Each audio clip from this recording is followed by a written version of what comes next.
Alright, so I started this story on the Randy Caber channel. Creep Thoughts number 13. And I forgot a few things, and I was going to add to it right now, but I actually forgot the stories that I wanted to add. But I thought of another one. So it was early spring '98, as I mentioned in the other stories. It was in March, early March, but it was brutal winter. But this was probably in May, and a friend that I was staying with, he used to grow some fungus, and so we were gonna eat that. He did it before, so it's not like he never did it before. But we had a friend in those parts. He was going to one of them fancy schools there, like UVM or St. Michael's or one of them. And so three of us, we found a nature area that there was a trail, and the whole thing was only a quarter-mile. So we're like, yeah, we can be out in nature, and it's only a quarter-mile, so we're not going to get lost, right?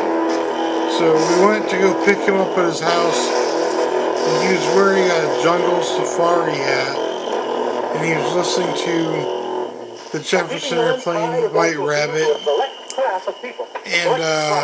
and it was kind of crazy. Like, we were just going to eat some fungus, and this dude's like listening to Jefferson Airplane with a safari jungle hat on, and so it was kind of funny. So we went down to this area, and we ate the fungus, and then there was one spot where there was like a really old jar. The cap was like rusted. It was like really old, and there was some sort of white liquid in it.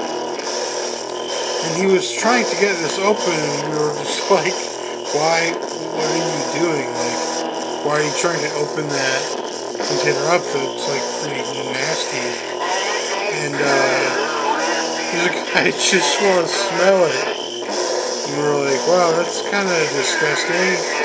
So, I don't know. He never got it open, which is probably a good thing, because that's gross. Like, trying to open some nasty jar that's been sitting out in the woods for like 43 years. Why do you want to smell that? I don't know. So anyway, we're like walking around this trail, and like we always end up back at the beginning, and whatever. And then when the fungus started to kick in, we lost the guy that we were with, the weirdo in the safari hat. So we were just like, where did he go to? Where is he? And again, that was like the whole purpose why we went to this nature area, because quarter-mile is like not a long path. So, but we lost him, and it was like a whole thing we didn't really know. And my friend was like, well, maybe he just dissipated. And I remember that because I didn't know what that word meant, so I had to look that up later to find out what that meant. And so we eventually found this dude. He was down by some swampy water, and he was making big giant lips. It was kind of like the Twizzler logo, like big fat muck lips. And we were just kind of like, dude, like, what are you doing? And he's like, oh, I'm just making some lips. So, I don't know, man. It was like this whole thing, but we had that. We had our fungus, and we walked around this very short trail. And, several hours later, we went back to this guy's house, dropped him off. And he used to work at a hotel in Burlington, Vermont. And often people would have porno magazines, and they would leave them behind because, I don't want to take that stuff home. But of course, this guy was like, "Hey, free porno magazine," so he would take them. And you know, whatever. But we were like coming down from some fungus, and he was like, "Hey, you want to check out? I got some pornos." And we were like, "Yeah, not really, dude. Like, we're three guys, you know, coming down from some fungus. I don't really want to look at porno right now, you know."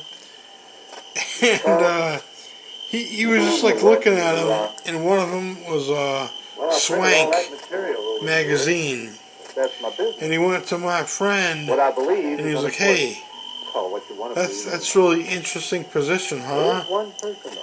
And he said, "Yeah, that's pretty swanky." And we all kind of laughed, and but it was just really weird. And then like he also had these dog magazines, people that go to dog shows and stuff. But it was like as common as that. Like he was looking at these cheap, disgusting porno magazines, and the dog breed magazines like the same way. Now, absolutely not in a sexual way, you know. But he was just like, matter of fact, common, just you know, hey, you know, check out these dogs.